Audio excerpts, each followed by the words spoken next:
Sanctification test. ఇది నన్ను క్రీస్తు క్యారెక్టర్లో ఎదగకుండా చేస్తుందా? అంటే నువ్వు తీసుకోబోయేటువంటి నిర్ణయం, నువ్వు చేయబోయేటువంటి పని గనక నిన్ను దేవుని సారూప్యం అంటే క్రీస్తు సారూప్యంలో ఎదగకుండా ఆపేసేదైతే, నిన్ను ఆత్మీయంగా దిగజార్చేదైతే అది ఖచ్చితంగా దేవుడి చిత్తం కాదు. ఒకవేళ కనుక నువ్వు తీసుకున్న నిర్ణయం నిన్ను మరింతగా క్రీస్తు సారూప్యంలో ఎదిగే విధంగా నిన్ను బలపరిచేదైతే తప్పకుండా అది దేవుడి చిత్తానుసారమైన డెసిషన్ అని మనం చెప్పవచ్చు. ఎవ్రీడే మనము దేవుని పోలికలు అంటే క్రీస్తు పోలికలో మార్చబడాలి. What is the aim of Christian life and to be like Christ. అది యేసుప్రభు దేవుడు, మనం కూడా దేవుడు అయిపోతామా? దాని అర్థం అది కాదు.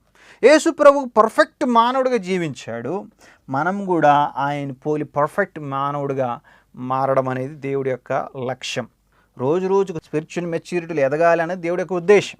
ఇప్పుడు నువ్వు తీసుకునేటువంటి డెసిషన్ కనుక, నువ్వు చేయబోయే పని కనుక నిన్ను స్పిరిచువల్ మెచ్యూరిటీలో పెంచే విధంగా ఉంటుందా, లేకపోతే స్పిరిచువల్ ఫూల్గా నేను చేసే విధంగా ఉంటుందా?